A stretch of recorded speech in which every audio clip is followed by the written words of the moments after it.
hyundai ने India में 2026 venue launch करती है, जिसकी स्टार्टिंग एक्स शोरूम प्राइसिंग रखी गई है 7.89 लाख।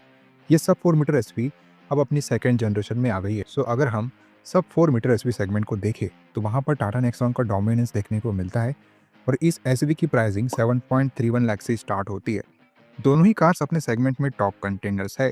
एक तरफ है टाटा की सॉलिड बिल्ड क्वालिटी और फ्यूचरिस्टिक डिज़ाइन, तो दूसरी तरफ hyundai की प्रीमियम फील और एडवांस टेक फीचर्स। लेकिन जब दोनों फेस टू फेस आती है तो कौन सी एसवी देती है better value for money, features और परफॉर्मेंस? चलिए डिटेल में कंपेयर करते हैं, डिज़ाइन से लेके इंजन तक हर एक एक्सपेक्ट में। So let's start the video. ये वॉचिंग कार का पंचनामा, लेट्स गेट स्टार्टेड। सबसे पहले डायमेंशन की बात कर लेते हैं। न्यू वेन्यू की लेंथ 3995 mm है, वही टाटा नेक्सॉन की लेंथ भी आपको 3995 mm की मिलती है। न्यू वेन्यू की विड्थ 1800 mm की मिलती है और टाटा नेक्सॉन की विड्थ 1804 mm की मिल जाती है। न्यू वेन्यू की हाइट R16 टायर के साथ में 1665 mm की मिलती है और R15 टायर के साथ में 1650 mm की मिल जाती है। टाटा नेक्सॉन की हाइट 1620 mm की मिल जाती है। न्यू वेन्यू का व्हील बेस 2520 mm का मिलेगा और टाटा नेक्सॉन का व्हील बेस 2498 mm का मिल जाता है। न्यू वेन्यू का ग्राउंड क्लियरेंस आपको 195 mm का मिलेगा, टाटा नेक्सॉन का ग्राउंड क्लियरेंस 208 mm का मिल जाता है। न्यू वेन्यू का बूट स्पेस 375 लीटर का मिलता है, टाटा नेक्सॉन का बूट स्पेस 382 लीटर का मिल जाता है। डायमेंशंस के हिसाब से देखा जाए तो टाटा नेक्सॉन थोड़ा ज़्यादा बैलेंस्ड और प्रैक्टिकल पैकेज लगती है। दोनों एसयूवीज की लेंथ बिल्कुल सेम है, जो कैबिन में थोड़ा एक्स्ट्रा शोल्डर स्पेस देगी। हाइट के मामले में वेन्यू थोड़ी बड़ी है, जिससे थोड़ा अपराइट स्टांस और बेटर हेडरूम मिलता है। व्हील बेस वेन्यू का ज़्यादा है, जो स्टेबिलिटी और रियर लेगरूम के लिए प्लस पॉइंट है। लेकिन ग्राउंड क्लियरेंस नेक्सॉन का बेहतर है, जो रफ रोड्स के लिए एक एज देता है। बूट स्पेस भी नेक्सॉन में थोड़ा ज़्यादा है। ओवरऑल अगर स्पेशियसनेस और एसयूवी स्टांस देखा जाए तो वेन्यू थोड़ी ऊपर है, लेकिन प्रैक्टिकलिटी और रोड प्रेजेंस के लिए टाटा नेक्सॉन डायमेंशंस के मामले में ओवरऑल थोड़ी बेटर साबित होती है। इंजन की बात कर लेते हैं। न्यू वेन्यू में आपको 3 इंजन ऑप्शन मिलते हैं। First one is 1.2 litre naturally aspirated petrol engine, जो कि 82 bhp का पावर और 114 Nm का टॉर्क निकाल के देता है। इसमें आपको 5 स्पीड मैनुअल गियर बॉक्स मिल जाएगा। Second one is 1 litre turbo petrol engine, जो कि 118 bhp का पावर और 172 Nm का टॉर्क निकाल के देता है। यहाँ पे आपको 6 स्पीड मैनुअल और 7 स्पीड DCT गियर बॉक्स मिल जाएगा। Third one is 1.5 litre diesel engine, जो कि 114 bhp का पावर और 250 Nm का टॉर्क निकाल के देता है। यहाँ पे आपको 6 स्पीड मैनुअल और 6 स्पीड ऑटोमेटिक गियर बॉक्स मिल जाता है। नेक्सॉन की बात करें, यहाँ पे आपको 2 इंजन ऑप्शन मिलते हैं।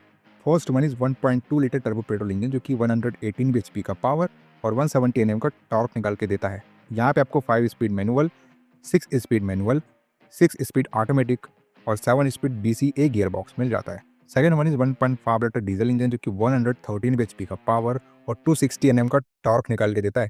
यहाँ पे आपको 6 स्पीड मैनुअल और 6 स्पीड ऑटोमेटिक गियर बॉक्स मिल जाएगा। इसके साथ ही 1.2 लीटर टर्बो पेट्रोल इंजन के साथ आपको CNG भी दिया जाता है, जहाँ पे आपको 99 bhp का पावर और 170 Nm का टॉर्क देखने को मिल जाता है और यहाँ पे आपको 6 स्पीड मैनुअल गियर बॉक्स दिया जाता है। पावर ट्रेन के हिसाब से देखा जाए तो टाटा नेक्सॉन ओवरऑल थोड़ी ज़्यादा वर्सेटाइल और मॉडर्न ऑप्शंस ऑफर करती है।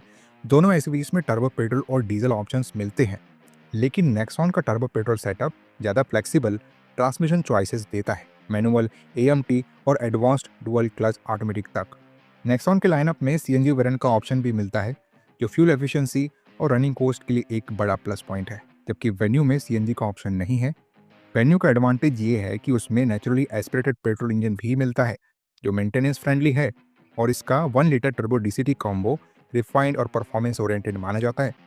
डीजल इंजन दोनों एसयूवीज के पावर फिगर्स में लगभग बराबर है, लेकिन नेक्सॉन का टॉर्क थोड़ा ज़्यादा है, जिससे पुलिंग पावर बेटर मिलती है। ओवरऑल अगर परफॉर्मेंस और वैरायटी दोनों देखे जाए तो टाटा नेक्सॉन पावर ट्रेन के मामले में थोड़ी ज़्यादा कंप्लीट और प्रैक्टिकल एसयूवी साबित होती है, जबकि वेन्यू रिफाइनमेंट और स्मूथ DCT परफॉर्मेंस में थोड़ा एज रखती है। माइलेज की बात करें, न्यू वेन्यू का 1.2 litre naturally aspirated petrol engine manual transmission के साथ में 18.5 kmpl की माइलेज निकाल के देता है और 1 litre turbo petrol engine manual transmission के साथ में 18.74 kmpl और DCT गियर बॉक्स के साथ में 20 kmpl की माइलेज निकाल के देता है। साथ ही 1.5 लीटर डीजल इंजन के साथ आपको 20.99 kmpl की माइलेज मैनुअल ट्रांसमिशन के साथ और 17.9 kmpl की माइलेज ऑटोमेटिक गियर बॉक्स के साथ मिलती है। नेक्सॉन की बात करें, इसका 1.2 litre turbo petrol engine manual transmission के साथ में 17.44 kmpl, ऑटोमेटिक ट्रांसमिशन के साथ में 17.18 kmpl और DCA गियर बॉक्स के साथ में 17.04 kmpl की माइलेज निकाल के देता है। साथ ही 1.5 litre diesel engine manual transmission के साथ 23.23 kmpl की माइलेज और ऑटोमेटिक गियर बॉक्स के साथ में 24.08 kmpl की माइलेज निकाल के देता है। चलिए एक्सटीरियर की बात कर लेते हैं। Exterior wise new Hyundai venue का डिज़ाइन अब और भी प्रीमियम और मैच्योर हो चुका है। मतलब इसका डिज़ाइन रिफाइंड, स्टाइलिश और टेक फोकस्ड फील देता है। पहले के स्पोर्टी लुक के मुकाबले ज़्यादा अर्बन प्रीमियम एसयूवी वाइब्स के साथ। वही टाटा नेक्सॉन का डिज़ाइन काफ़ी मॉडर्न, बोल्ड और फ्यूचरिस्टिक है और ये डिज़ाइन पहले से ज़्यादा एग्रेसिव, टेक्स हैवी और एसपी लाइक फील देता है, एक proper urban sporty SUV look के साथ। एनीवे, एक्सटीरियर वाइज आपको किसका डिज़ाइन पसंद आता है ये आप पर डिपेंड करेगा, लेकिन एक्सटीरियर वाइज मिलने वाले कॉमन फीचर्स देख लेते हैं और उसके बाद बात करेंगे डिफरेंट फीचर्स के बारे में।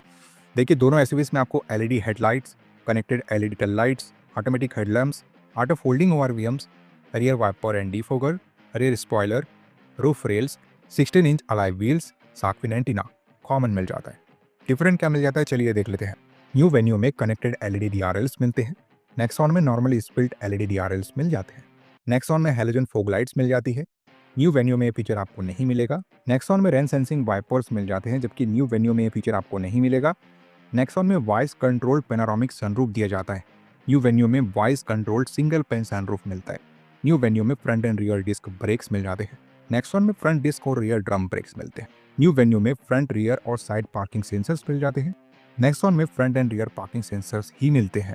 इसके अलावा एक्सटीरियर वाइज और कोई मेजर डिफरेंस नजर नहीं आएगा दोनों एसयूवीज को लेके। चलिए इंटीरियर की बात कर लेते हैं। इंटीरियर वाइज दोनों ही सब 4 मीटर एसयूवीज का इंटीरियर काफ़ी मॉडर्न और टेक लोडेड लगता है। प्रीमियम मटेरियल्स यूज हुए हैं, लेकिन पर्सनली मुझे न्यू वेन्यू के इंटीरियर ने सबसे ज़्यादा इंप्रेस किया है। एनीवे, इंटीरियर वाइज मिलने वाले कॉमन फीचर्स देख लेते हैं और उसके बाद बात करेंगे डिफरेंट फीचर्स के बारे में।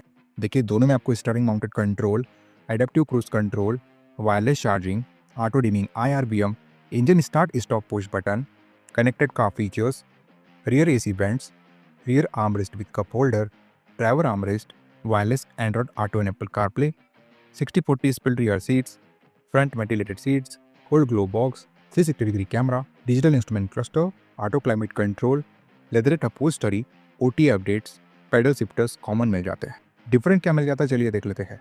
न्यू वेन्यू में आपको 12.3 इंच का कर्ड इंफोटेनमेंट सिस्टम दिया जाता है। नेक्सॉन में 10.24 इंच का इंफोटेनमेंट सिस्टम मिलता है। न्यू वेन्यू में 4-वे पावर ड्राइवर सीट्स मिल जाती है। नेक्सॉन में मैनुअली एडजस्टेबल ड्राइवर सीट्स मिलती है। न्यू वेन्यू में electronic parking brake with auto hold दिया जा रहा है। नेक्सॉन में मैनुअल पार्किंग ब्रेक ही मिलते हैं। न्यू वेन्यू में 2 स्टेप रियर रिक्लाइनिंग सीट्स मिल जाती है, जबकि नेक्सॉन में यह फीचर आपको नहीं मिलेगा। न्यू वेन्यू में रियर विंडो सनसेट्स मिल जाते हैं, जबकि नेक्सॉन में यह फीचर आपको नहीं मिलता। नेक्सॉन में 9 स्पीकर्स JBL साउंड सिस्टम मिलता है। वेन्यू में 8 स्पीकर्स पोज साउंड सिस्टम दिया जाता है। नेक्सॉन में इल्यूमिनेटेड लोगो स्टीयरिंग व्हील दी जाती है।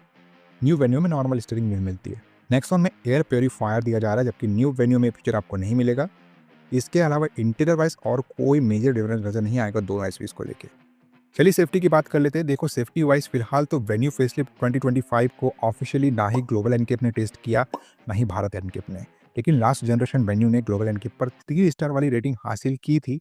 लेकिन इस बार Hyundai ने बॉडी स्ट्रक्चर और सेफ्टी टेक दोनों में अपग्रेड्स किए हैं, इसलिए मैं तो ये अज्यूम करके चल रहा हूँ कि मिनिमम 4 स्टार तो इसको मिलेंगे ही मिलेंगे। भाई टाटा नेक्सॉन के तो क्या ही कहने हैं। टाटा की गाड़ी की जहाँ बात निकलती है सेफ्टी को लेके, आप कभी डिसअपॉइंट नहीं हो सकते इनकी गाड़ियों की बिल्ड क्वालिटी और ड्यूरेबिलिटी को लेके।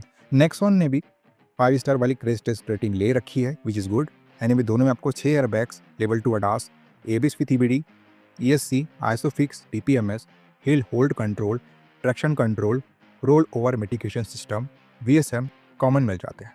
चलिए वर्डिक्ट की बात कर लेते हैं। अगर ओवरऑल देखा जाए तो टाटा नेक्सॉन थोड़ी ज़्यादा कंप्लीट और वैल्यू फॉर मनी ऐसी भी साबित होती है। नेक्सॉन आपको better build quality, higher safety rating, ज़्यादा वर्सटाइल इंजन ऑप्शंस और बेटर ग्राउंड क्लियरेंस के साथ मिलती है, जो इंडियन रोड कंडीशंस के हिसाब से प्रैक्टिकल चॉइस बन जाती है। वही new Hyundai Venue refinement, premium feel, advance tech features और स्मूथ DCT परफॉर्मेंस के लिए बेटर है। सिंपल शब्दों में, अगर आपको tech loaded, city focused premium SUV चाहिए तो वेन्यू परफेक्ट फिट है। लेकिन अगर आपको स्ट्रॉन्ग बिल्ड, परफॉर्मेंस वैरायटी और लॉन्ग टर्म प्रैक्टिकलिटी चाहिए तो टाटा नेक्सॉन ओवरऑल बेटर और मोर सेंसेबल चॉइस होगी। ये मेरा ओपिनियन था। आप भी अपने ओपिनियन हमें कमेंट करके बता सकते हो। साथ में ये भी बताना कि आपको मेरा ओपिनियन कैसा लगा। वीडियो अगर इन्फॉर्मेटिव और यूजफुल लगी हुई तो इस वीडियो को लाइक कर देना। चैनल पर नए आए हो चैनल को सब्सक्राइब करके जाना, क्योंकि ऐसी ही वीडियोस आपको हमारे चैनल पे मिलती है रेगुलर बेसिस पे। चलिए मिलते हैं अपने अगले वीडियो में, तब तक के लिए बाय बाय, टेक केयर।